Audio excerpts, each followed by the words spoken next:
Welcome to SDH's Look at Copa America. We've got groups, we've got matchups, most of them anyway, and we've got to look at how things stack up for the U.S. men's national team. Coming up in just a little bit, we'll hear from Victor Montagliani, Greg Berhalter, and some analysis from our friends at FOX, and they'll let us know what they think about the United States, chances, and opportunities for certain individuals to prove that they were worthy of a second tour. So let's break it all down with your groups and your Copa America 2024 draw. First and foremost, what do you think of El Capitan? Just curious. Let us know in the comments.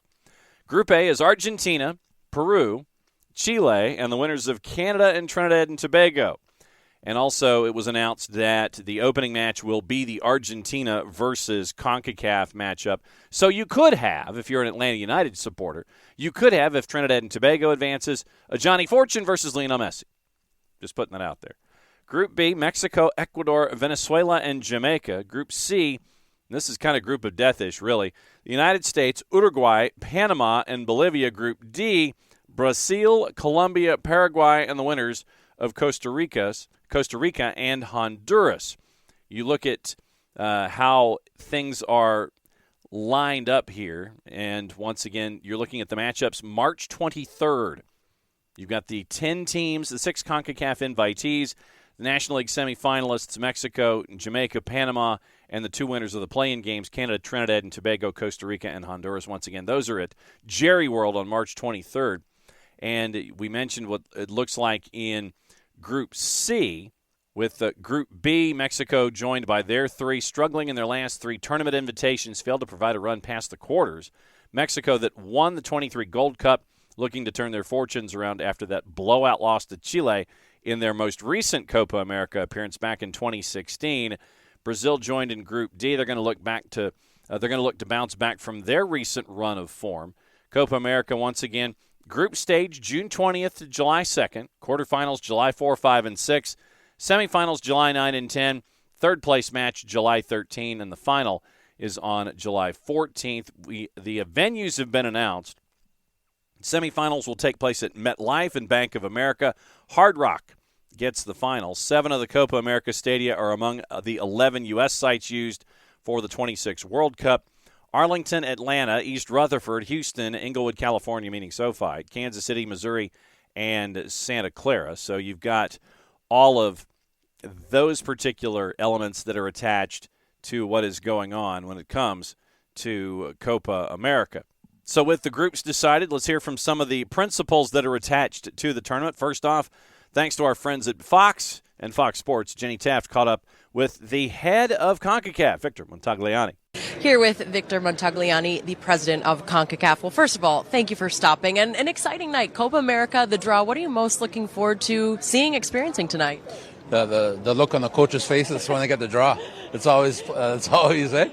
No, listen, it's a great night for CONCACAF, a great night for CONMEBOL, and it's great that we were able to come together and join forces in a partnership. Not only obviously tonight's Copa, but obviously a few other tournaments coming along the way with the W Gold Cup.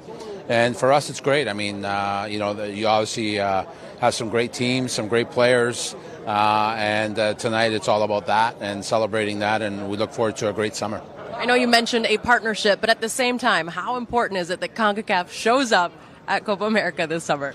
Yeah, listen, every time there's an international tournament, it's important that we show our true colors, and I think it's important for our teams that are always everybody's at a different level, but our bigger teams want to get to a final, and the other teams want to get out of the group stage. So whatever their aspirations are, it's important we hit those marks. And lastly, what does it mean to CONCACAF to be hosting this in the United States?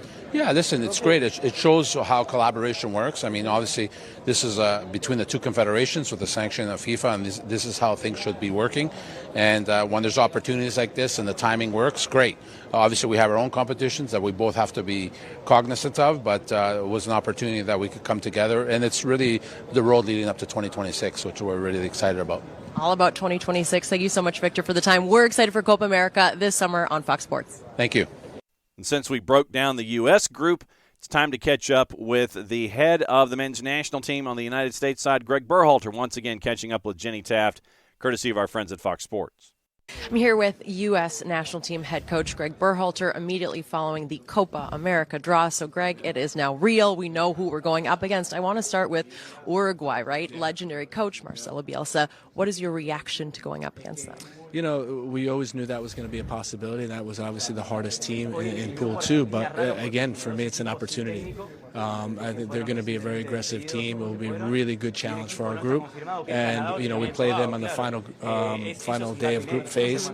So it could set the stage. You know, we have to do a good job setting up the first two games that we play them. It will be a really meaningful game. That's really interesting. Is it an advantage or disadvantage to face them last in the group, in group play?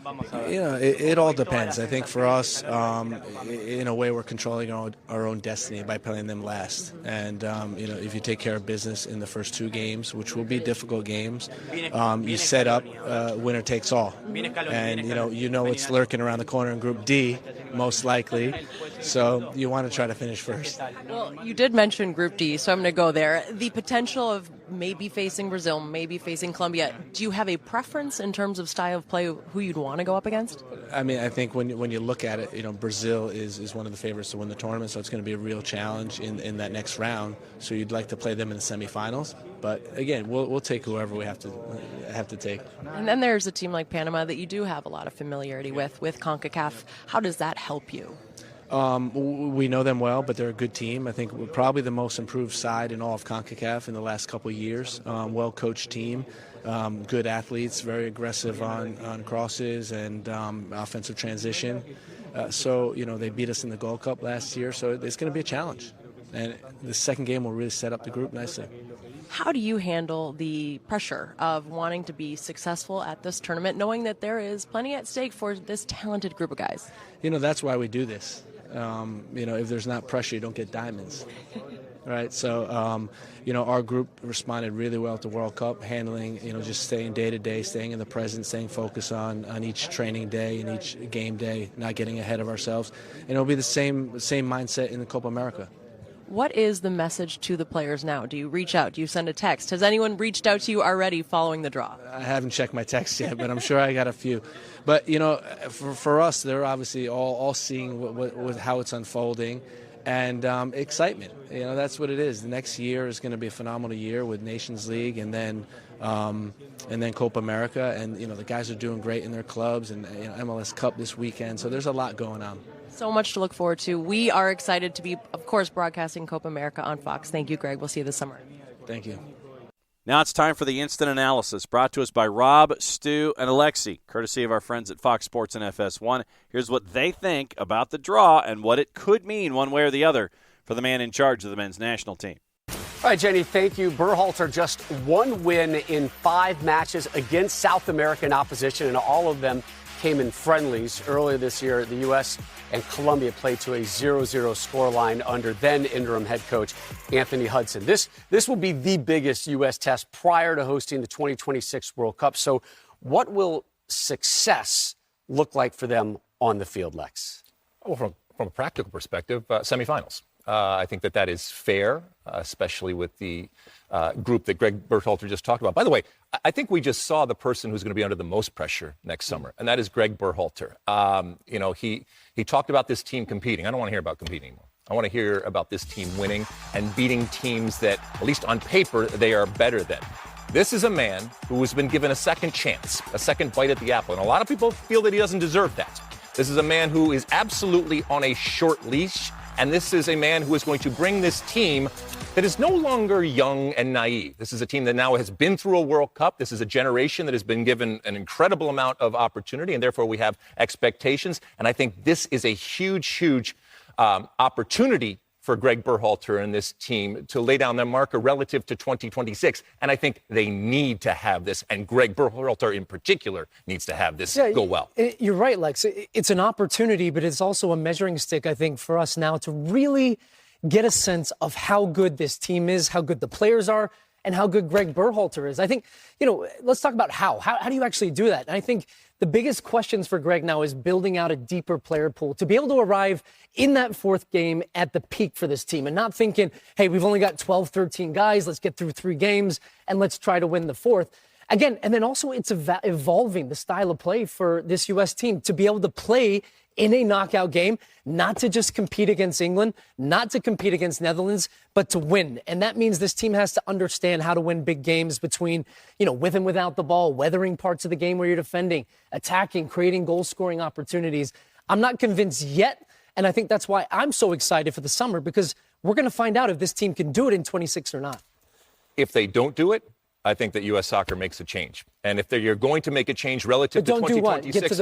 Get to a fifth game? Well, if they don't get to a fifth game, or if the general consensus after the tournament is like that was a failure, whether it's another or not, I think that they make a change, because you cannot afford to go into 2026 without all guns blazing when it comes to this team. It's too huge of a platform. It's too huge of an opportunity. Again, no World Cup qualifying. We keep saying that, but this is the place you get tested. And then in 2025, it'll be a Gold Cup, which looks like it might be sweetened a little bit. But, yeah, you've got to have the old proverbial ducks in a row by then. This will be a huge test this summer.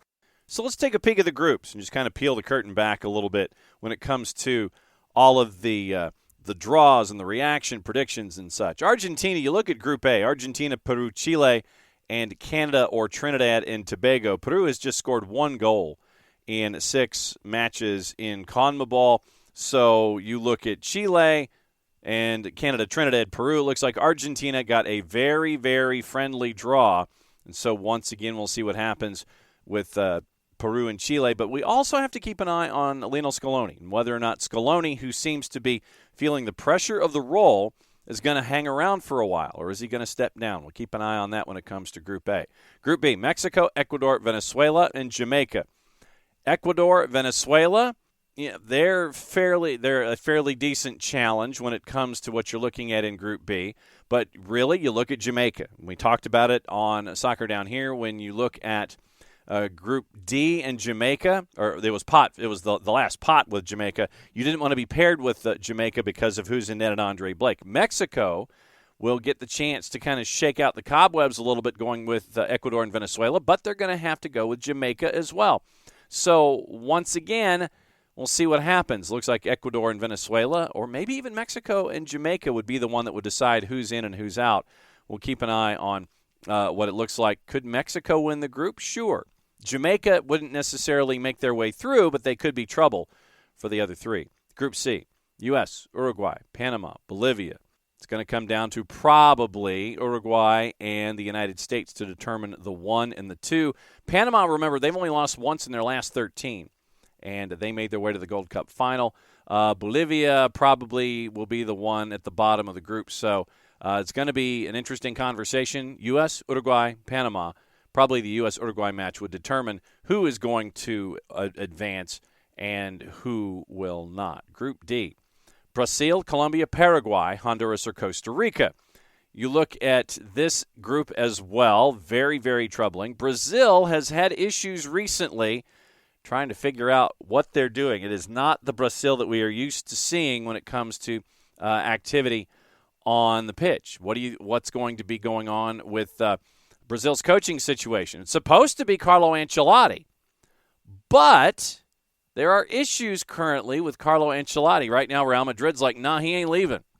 Ancelotti's supposed to be in charge of the Brazil side, but it is the personal project of Ednaldo Rodriguez, the president of Brazil's FA. But he is right now looking at folks that want to force him out. And so is Ancelotti taking over? Is Ancelotti not taking over? We'll see what happens. But once again, you look at Brazil, Colombia, Paraguay, and the winner of Honduras and Costa Rica, probably finishing in that order when you're looking at those 4. So that's your 4 groups and your 16 principles that are attached to it all.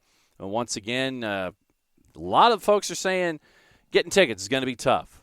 And what the folks at Copa America are recommending is that you get in line and make sure that you end up with the proper emails and the proper email alerts to make sure that you get in the door when it comes to figuring out who's going where and when and what the schedule is going to be with these groups.